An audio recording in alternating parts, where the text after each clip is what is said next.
guys, Chris the Non-Pro Wine Guy here, back on day 5 of fermentation. If you remember day 1, we started off with some juice that was 24 brix, which means that we were right about 13% potential alcohol. Yesterday, as I came down and I tested again, my brix hit about 12.5%, which means that we were halfway through with fermentation, and I got to add some DAP to our wine. Now, DAP is yeast nutrient, and what it's going to do is it's going to make sure that our yeast gets all the way through to the end of fermentation. Today, we're down to about 3.5 brix, which means that our DAP really worked. I expect that maybe tomorrow or the next day, we're going to be really, really dry, and it's going to be time to kick off our malolactic fermentation. This week, what we're going to focus on is how to keep our yeast happy, healthy, and thriving. Thanks to some feedback from some viewers and some friends, this week we're going to have the opportunity to look at how to keep your yeast from dying off in the middle of fermentation and maybe why your fermentation is stalled. I've come up with 10 good reasons, in my opinion, why your fermentation might not be happening anymore.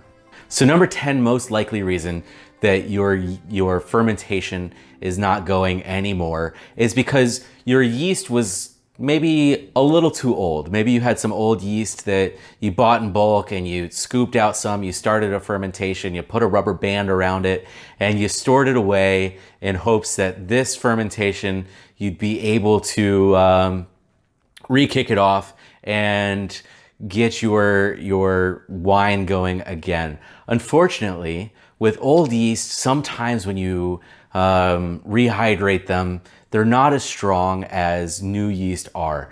And so to me, having new yeast is going to be a very important factor in having a successful fermentation to the end. So number 9 reason that your fermentation is stopped is because maybe you didn't have enough oxygen along the way. Now, I know that usually you don't want oxygen inside of your wine, but early on in the fermentation process, it's really important to have oxygen to get those yeast to start multiplying really fast. Now, your goal is to get the yeast to multiply at the beginning of fermentation so that at the end they are strong and active little fermentation monsters. And so early on, if you don't have any oxygen at all, it's very difficult for them to multiply as many times as they need. In fact, yeast multiply 100 to 150 times during a fermentation. And so if we inhibit that, then if they're trying to do it towards the end of fermentation to finish it up, it's going to be very difficult for them to do that while most of the nutrients are already gone and maybe there's a higher alcohol concentration. So number 8 reason that maybe you're having some problems with getting through fermentation or your fermentation is stopped is maybe you use distilled water to water down your juice a little bit. Maybe your brix were a little too high, maybe you needed to dial it back a little bit, and you use distilled water. Now, what's the problem with distilled water? Distilled water has all of the free oxygen removed, and we just talked about how important oxygen is to the success of our yeast. Now, the other issue with distilled water is there's no minerals. So we're going to talk a little bit more in just a minute about how important nutrients are to our yeast. If you do need to water back, you have the option of bottled water as long as it's not distilled, or your tap water, depending on if you live in a city that adds chlorine into their water source. If you've got chlorine in there, it might not be the best idea to use your tap water. Chlorine is not necessarily a very good thing for your yeast either. So the number 7 reason that you most likely are having an issue with getting your fermentation to continue is because there's too much sugar. And I know that that doesn't make a whole lot of sense. Yeast love sugar, but at some point the sugar can start acting a little bit like a preservative. And if you have too much sugar in there, then your yeast are gonna have trouble doing their job. They're gonna have trouble getting through and completing their process. Too much sugar means that it doesn't have enough of something else, and that something else is probably nutrients and oxygen. So too much sugar can be detrimental to successful yeast. So the number 6 reason that you're most likely not having a fermentation still going is because there's not enough nutrient in your wine or juice. Now, nutrients are the other half of the equation here, right? We have the sugar already. That's what they are going to eat, and they're going to turn into alcohol. But nutrients keep these guys alive. If you are having a problem with keeping your yeast going, try some yeast nutrients. So our number 5 most likely reason that our yeast is no longer fermenting our juice is because we didn't get it started right. So if you watched my last video, I made a starter, and what I did was I took a jug, I had some water in it, and I had it at a certain temperature, and I put my yeast in that to start off before we put it inside the grape juice. Now, if you skip the starting method altogether and you just throw your yeast in there, it's pretty likely that you're not going to have a problem. But your other option is to get your yeast really going before they ever hit grape juice. Now, if you look at the back of just about any wine packet, there's instructions on there that say, put this packet of yeast in about 50 milliliters of water at 95-ish degrees temperature for about 15 minutes, and your yeast will rehydrate. Now, like I said, that will happen if you throw them on top of the grape juice, but you're more likely to have it happen if you do it in a starter. Now, following these directions to a T is kind of important. If your temperature is too high, or maybe you don't have enough nutrients to support the life of these yeast, it's likely that your starter is not going to do its job. So having your temperature right and doing the right amount of time in there is important.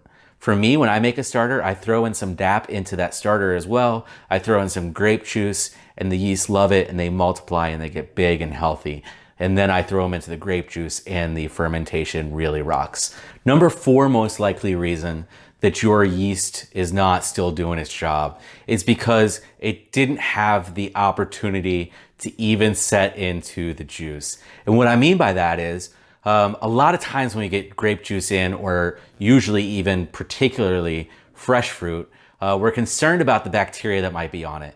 And so we go ahead and we throw some sulfites on there. We put some Campden tablets on. And when we do that, we run the risk of not having it all evaporate off. Now, I'm all about protecting our grape juice. I'm all about protecting our fruit, but make sure that your free SO2 is gone before you start your fermentation. There are kits out there that you can test for free SO2, but your best advice is throw in the amount of Campden tablets that you need, and then wait 24 hours, wait for that to evaporate off, and then start your fermentation. Number 3 reason that you're likely to have yeast that are not working anymore, and I've seen this a lot in fermentation, believe it or not, is that the temperature is not where you need it to be. Whether that's not consistent, or maybe it's just not in the right range. Now, if you look online for whatever yeast you chose, there's gonna be a recommended range of temperature on there. For mine, I used EC1118, and that range of temperature is right in the low 70s. In fact, most wines do really well in the low 70s range. Some wines you do really well down as low as 60 degrees. And I've seen some winemakers go all the way up to 85 degrees and really try to get that fermentation just rocking through. Now remember, that's going to affect your aroma. It's going to affect your flavors, but you are able to play with temperature a little bit. The number 1 key that I can give you here is make sure your temperature is consistent. You do not want to go from 60 degrees to 75 degrees in the course of a day. It doesn't do good for your grapes, and it doesn't do good for your yeast. Number 2 reason that your yeast are probably not fermenting anymore is because your alcohol content is too high. Now, as I said in temperature, you can go online and you can get a chart, and this chart will tell you whatever yeast you have, how high of an alcohol concentration you can go to. EC1118 is 18%. You have some that are as low as 12%, and I've seen some yeast that will get you all the way up to 25 for those of you who like that sort of thing. Now, 25% alcohol in a wine is really asking for it, and it's going to be very, very strong stuff. So I don't necessarily recommend it, but know it's out there. So your alcohol content can be a little too high for your yeast. And if that's the case, your yeast are just gonna kind of go dormant or die. And the number one reason, numero uno, the grand poobah, the one thing that has hit every winemaker, the reason that yeast are no longer fermenting their wine is because fermentation is done. There is no more sugar left. All you got is alcohol. And so this is a good reason for yeast to no longer be doing the job, but it will still stop your fermentation. At the end of this, if you choose to back sweeten, there's a possibility that you're going to have fermentation start off again.